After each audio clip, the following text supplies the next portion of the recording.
Bueno, el nuevo tema que vamos a trabajar se llama dispersiones. Y para ir adentrándonos un poquito tenemos que ver, bueno, ¿qué son las dispersiones? Las dispersiones no son más que mezclas de partículas distintas. Esas partículas distintas se van a llamar de dos maneras. Vamos a tener la fase dispersante o solvente y la fase dispersa o soluto. De esa manera va a estar formada las mezclas de partículas distintas. Y esas partículas distintas van a tener distintos tamaños también. Y según el tamaño de las partículas que formen las dispersiones, vamos a clasificar a las dispersiones como soluciones, coloides y suspensiones. Y pusimos este orden así porque es así el orden del tamaño de las partículas. Ahora vamos a ver que las soluciones tienen las partículas más pequeñas, mientras los coloides las intermedias y las suspensiones son las que tienen las partículas de mayor tamaño. Bueno, y acá observamos el tamaño de las partículas de las cuales les estaba hablando, ¿no? Tenemos las partículas de las soluciones que son las más pequeñas, su tamaño es pequeñísimo. Las partículas de los coloides, que es un poco más grande que las de las soluciones, pero menores que la de las suspensiones, están ahí intermedias. Y las suspensiones tienen las partículas más grandes. Entonces, veamos los extremos. ¿Cuáles van a ser las diferencias entre la solución y la suspensión? Entre las dispersiones que tienen las partículas más pequeñas y las dispersiones que tienen las partículas más grandes. Entonces yo les tengo dos ejemplos ya preparados. Tenemos el ejemplo de una solución, acá, una solución de jugo en polvo preparado con agua. Acá podemos ver que tenemos solo una fase, se ve solo una fase, y ahí vamos a ver, bueno, ¿qué es una fase? Fase se le llama a cada una de las zonas observables de un sistema, zonas, capas que yo veo. Por ejemplo, acá yo les hice, esto sería el vaso con jugo, yo veo una sola zona. Todo. O sea, yo no veo el jugo por un lado y el agua por el otro, ¿sí? Sino que veo toda una zona. Entonces, lo que veo es una sola fase. Ahora, en otro ejemplo que yo les voy a mostrar, vamos a ver marcadamente dos zonas, Vamos a ver una zona por arriba y una zona por abajo, Entonces, ahí vamos a ver dos zonas. Las soluciones, como el jugo que les acabo de mostrar, tienen una sola fase, Yo solo veo una zona observable. En cambio, las suspensiones tienen dos fases bien marcadas, Acá tengo un ejemplo. En este ejemplo tenemos agua y arena, Este es un ejemplo de suspensión. Las partículas de arena son muchísimo más grandes que las partículas de jugo que están disueltas aquí. Entonces, aquí vemos dos fases bien marcadas, que fue lo que yo les intenté dibujar aquí. La parte de la arena abajo y la parte del agua arriba. Entonces, la primera diferencia entre las soluciones y las suspensiones es que las soluciones tienen una fase, mientras que las suspensiones tienen dos fases. Para la próxima diferencia vamos a hablar de las suspensiones. La suspensión que yo les dije que teníamos como ejemplo es la del vaso de agua con arena. ¿Qué sucede? Bueno, la suspensión es un sólido que es finamente dividido, o sea, sus partículas son grandes en comparación con las soluciones y los coloides, pero son finamente divididas, como la arena fina. Bueno, entonces, es un sólido que está permanentemente en suspensión en el agua, O sea, ahí, ¿vemos? Cuando yo trato de mezclarla, la arena queda en suspensión, ¿ven? Pero inmediatamente, ¿qué es lo que sucede cuando dejo de mezclar? O cuando lo dejo reposar, es decir, descansar un ratito. ¿Qué es lo que sucede? La fase dispersa, es decir, la arena, se precipita en el fondo, queda ahí en el fondo, se separa al reposar. ¿Tá? Y esto, que sucede en las suspensiones, no sucede en las soluciones. ¿Tá? En las soluciones, que vemos solo una fase, ¿tá? Y la dejamos por un buen rato, no se separa al reposar. ¿Tá? Es decir, al descansar. Así que la otra diferencia entre las soluciones y las suspensiones es que las soluciones no se separan al reposar, pero las suspensiones sí. Hay mezclas que son difíciles de reconocer si se trata de una solución o de un coloide.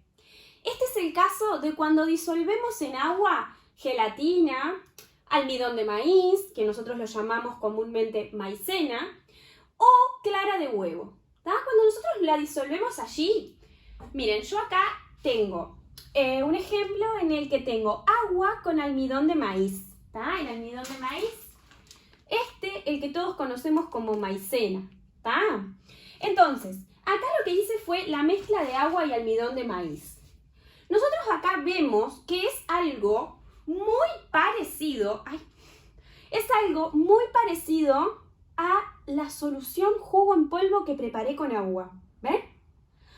Ahora, a simple vista parece que la mezcla de almidón de maíz con agua es una solución, pero en realidad no.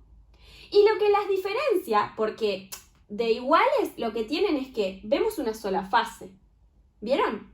Acá vemos una sola fase, como se los dibujé acá abajo, y acá también vemos una sola fase, como se los dibujé acá. No como en el ejemplo de la mezcla de agua y arena que veíamos dos. ¿Tá? Entonces, hasta ahora podríamos decir que la mezcla de agua con almidón sería una solución como el jugo. Otra cosa de lo que pasa es que no sedimenta, es decir, no se separa cuando lo dejamos de revolver. Cuando lo dejamos reposar, cuando lo dejamos descansar, el jugo no se separa, pero el almidón de maíz con agua tampoco. ¿Tá? No pasa lo mismo que cuando dejaba reposar a la mezcla de arena y agua, que la arena quedaba abajo. En este caso no. Así que hasta ahí pareciera que ambas son soluciones. Pero la diferencia de ellas dos, lo que diferencia al jugo de la mezcla de almidón de maíz y agua, es que la mezcla de almidón de maíz y agua se trata de un coloide. ¿Tá? ¿Y por qué se trata de un coloide? Porque lo que tiene son propiedades ópticas. ¿Tá? No es transparente como el jugo. ¿Qué significa que el jugo sea transparente? Que deja pasar la luz a través de él. ¿Tá? Vemos clarísimamente, acá justo tengo una ventana enfrente, que el jugo deja pasar la luz a través de él, es transparente. Pero la mezcla de almidón de maíz y agua no, ¿tá? Se trata de una mezcla turbia, una mezcla que se llama opalesciente, ¿tá? Una mezcla opalesciente significa que es, algo, viene de opaco esa palabra, ¿tá? Algo turbio, algo opaco, algo que no es transparente, que no deja pasar la luz. Esa es una de las diferencias que tienen los coloides con las soluciones. ¿Tá? Otra de las diferencias que tienen los coloides con las soluciones es que cuando en un coloide se evapora el agua, ¿tá? Es decir, que el agua se va al ambiente, se evapora, lo que va a suceder es que se va a ir formando una masa blanda y semisólida que se llama gel. ¿Tá? Por eso la gelatina, cuando el agua se evapora, ¿tá? Y luego se solidifica en la heladera, se forma algo que es un gel, una masa que es sólida pero que es semiblanda. ¿Tá? Entonces, allí lo que se forma es un gel. Lo mismo va a pasar en este coloide. ¿Tá? Esas son las dos diferencias más grandes que hay entre una solución y un coloide. ¿Tá? Los coloides se van a clasificar en coloides hidrófilos y coloides hidrófobos. Y esto tiene que ver en cómo se lleven o cuál sea su relación con el agua, ¿tá? Porque la palabra hidro significa agua. Filos significa que aman el agua. Y phobos significa que le tienen fobia al agua, no les gusta el agua. ¿Tá? Entonces, los coloides hidrófilos no tienen problema de estar las partículas suspendidas en agua. No se separan, están como en el ejemplo que vimos del almidón de maíz en agua. ¿Tá? No vemos dos fases separadas. Ahora, ¿qué sucede en los coloides hidrófobos? Ejemplos de coloides hidrófobos son, vamos a anotarlos acá para que no se olviden, la mayonesa, la leche. Esos son algunos ejemplos, algunos de los tantos que hay. El helado también. Bueno, hay muchos ejemplos. ¿Qué pasa con la mayonesa y la leche? Están formadas por agua y aceite. ¿Tá? Hay una materia grasa y agua. Y por supuesto que sabemos que el agua y el aceite no se mezclan. ¿Tá? Esto ya todos lo conocemos, pero acá se los dejo para que lo recuerden. El agua y el aceite no se mezclan. Entonces, ¿cómo puede existir la mayonesa y la leche si el aceite y el agua no se mezclan? Y los coloides vimos que son de una sola fase. Es decir, esto no es un coloide, porque veo dos fases clarito. Y yo lo que tengo que ver es, como en el ejemplo del almidón de maíz con agua, una sola fase. ¿Tá? Entonces, ¿qué es lo que tiene que pasar para que se formen los coloides hidrófobos? Es decir, para que obtengamos la mayonesa, para que obtengamos la leche, tiene que estar participando en estos coloides algo que se llama emulsionante. ¿Tá? Lo que se necesitan son emulsionantes. Y ahora vamos a ver qué son los emulsionantes. Bueno, ¿y qué son las emulsiones? Nosotros tenemos el ejemplo acá del vaso con agua y aceite que habíamos visto. Lo voy a poner del otro lado para que se vea mejor. Bien, entonces, vemos que las dos fases no se mezclan, pero si nosotros agitamos bruscamente, ¿tá? Esto, lo que vamos a formar por unos segundos es una emulsión. ¿Ven? Gotitas de aceite en agua y gotitas de agua en aceite. Eso sería la emulsión. Pero ¿qué es lo que sucede? Rápidamente las gotas de aceite vuelven a su lugar y las gotas de agua al suyo también, ¿tá? O sea, ellas no quieren mezclarse, ¿tá? Porque son dos líquidos inmiscibles, líquidos que no se mezclan. Entonces, ¿qué es lo que necesitamos para que estos líquidos puedan mezclarse? Un emulsionante. ¿Y qué es un emulsionante? Es algo que produce una emulsión, algo que va a hacer que estos dos líquidos que no se mezclan por sí solos puedan mezclarse.